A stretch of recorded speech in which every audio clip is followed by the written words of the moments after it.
বিসমিল্লাহির রহমানির রহিম। আমি খুতবা পাঠের পরে দ্বিতীয় দফায় যে হাদিস আপনাদের সামনে পাঠ করেছি সেটা নিয়ে একটু আলোচনা করি।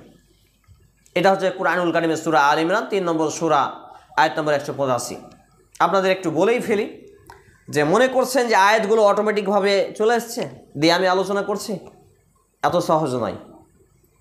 6232টি আয়াতের মধ্যে থেকে লক্ষ লক্ষ হাদিসের মধ্যে থেকে একটা একটা করে ঘেঁটে ঘেঁটে সারা রাত না ঘুমিয়ে এখান থেকে আমাকে বাছাই করে একটা বিষয় ফিট করতে হয়।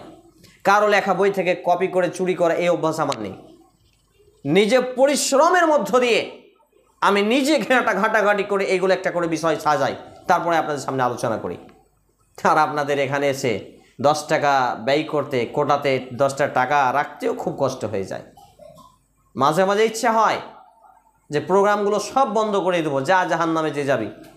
আবার দেখছি যদি রেগে যাই তো হেরে যাব। আল্লাহর রাসূল সাল্লাল্লাহু আলাইহি সাল্লামের বাণী আছে আর বড় বড় আলেমদের উক্তি আছে, রেগে গেলেন তো হেরে গেলেন। তো রাগ করে তো নিজের ধান ডুবিয়ে লাভ নেই, কারণ এখান থেকে তো আমার জান্নাতের রাস্তা তৈরি হবে। সেই লক্ষ্যেই একমাত্র আপনাদের এই দুয়ারে যা বলবেন, বেলজ্জা বলেন আর কিছু বলেন, এর মতো আশা। নইলে সত্যি যদি আমার দুনিয়াবি কোনো ব্যাপার থাকতো, টাকা উপার্জন আর কিছু, লাচ্ছি মেরে সবগুলোকে বন্ধ করে দিতাম, 5 পয়সা মূল্য দিতাম না।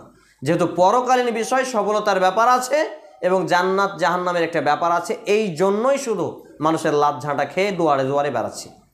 না তো ঘৃণা জন্মে গেছে, মানুষের দুয়ারে দুয়ারে গিয়ে ঘৃণা জন্মে গেছে। 10টা টাকা বের করতে পারে না মানুষ।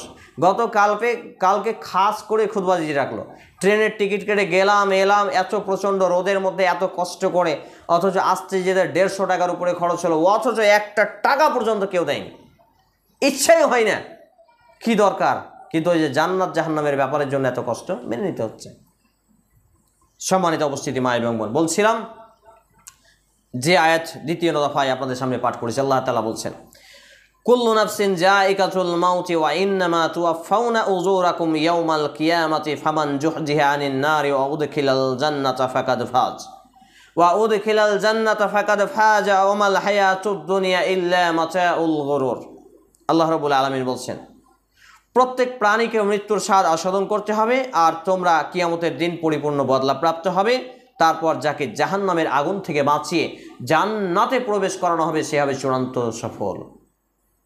চূড়ান্ত সফল কে? দেখুন, মৃত্যু ঘটবে, মৃত্যু হচ্ছে চূড়ান্ত সত্য, নিতান্ত সত্য, অত্যন্ত সত্য, মহাসত্য। চূড়ান্ত সত্য, নিতান্ত সত্য, অত্যন্ত সত্য, মহাসত্য। যেই মৃত্যুকে আমরা না এড়িয়ে যেতে পারবো, না বাদ দিতে পারবো, না ছেড়ে যেতে পারবো। যে কোনো সময়, যে কোনো মুহূর্তে, যে কোনো টাইমে মালাকুল মউত আমার এবং আপনার শরীর থেকে, দেহ থেকে আত্মাখানাকে বের করে ছিঁড়ে নিয়ে চলে যেতে পারে। কিসের সফলতা?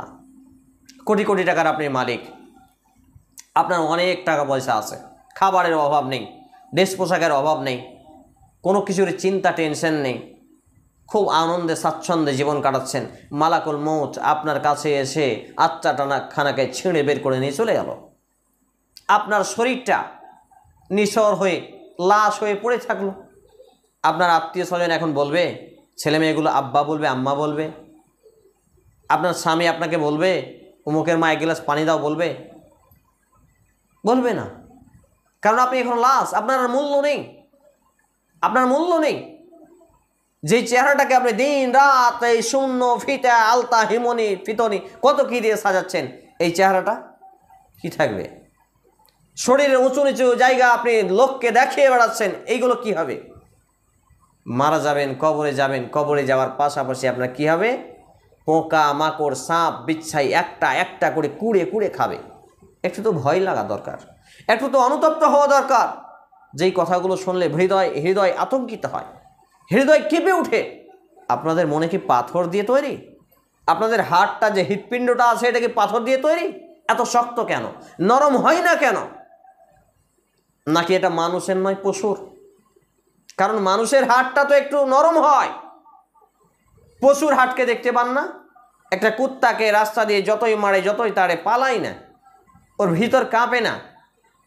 কিন্তু একটা মানুষ যখন তাকে বম ছুঁড়ে পাথর ছুঁড়ে কত যে দৌড়ে পালায়। তাহলে আমার আপনার হৃদয়টা কাঁপে না কেন? তাহলে যে কোনো মুহূর্তে মৃত্যু ঘটবে। মৃত্যু ঘটার পরে আল্লাহ রাব্বুল আলামিন তারপর কি বললেন? যে তোমাদেরকে পরিপূর্ণভাবে কিয়ামতের দিন বদলা দেওয়া হবে, পরিপূর্ণ বদলা দেওয়া হবে। কি বদলা? চলে যান সূরা আজ-জিলজাল 99 নম্বর সূরা শেষ দিকের আয়াত। আয়াত কি? ফামান ইয়া'মাল মিসকালা যাররাতিন খায়রান ইয়ারাহ ওয়া মান ইয়া'মাল মিসকালা যাররাতিন শাররান ইয়ারাহ। কেউ যদি অনুপরিমাণ বিন্দু পরিমাণ কোনো ভালো কাজ করে থাকে তবে সে তা দেখতে পাবে। কেউ যদি বিন্দু পরিমাণ অনুপরিমাণ কোনো খারাপ কাজ পাপ কাজ করে থাকে তাহলে সে তা দেখতে পাবে। আর এখানে আল্লাহ রাব্বুল আলামিন বলছেন তোমরা ভালো কাজও যদি করো খারাপ কাজও করো এর পরিপূর্ণ বদলা কিয়ামতের মাঠে পাবে। আর কি? ফামান যুহজিয়া আনিন নারি ওয়া উদখিলাল জান্নাতা ফাকাদ ফাজ। যেই ব্যক্তিকে জাহান্নামের অগ্নিকুণ্ড থেকে জাহান্নামের আগুন থেকে বাঁচিয়ে জান্নাতে প্রবেশ করানো হলো, ওয়া উদখিলাল জান্নাহ জান্নাতে দাখিল করানো হলো, প্রবেশ করানো হলো, ফাকাদ ফাজ সে ব্যক্তি চূড়ান্ত সফল। সুবহানাল্লাহ। তাহলে চূড়ান্ত সফলতাটা কোথায়? চূড়ান্ত সফলতা হলো মৃত্যুর পরে। কারণ আপনি দুনিয়ার জীবনে যতই সুখে স্বাচ্ছন্দ্যে কাটান না কেন এই দুনিয়ার জীবনে চূড়ান্ত সাফল্য বলে কিছু নেই। কারণ মৃত্যু যেখানে ঘটে যায় সেখানে আর চূড়ান্ত সাফল্য বলে কিছু থাকে না। তাহলে চূড়ান্ত সাফল্য হচ্ছে মৃত্যুর পরে, যখন তাকে হিসাব নিকাশের পরে বিচারের মাঠে কিয়ামতের মাঠে হিসাব এবং নিকাশ শেষ করে যখন তাকে জাহান্নাম থেকে বাঁচানো হলো এবং জান্নাতে প্রবেশ করানো হলো, সে হলো চূড়ান্ত সফল।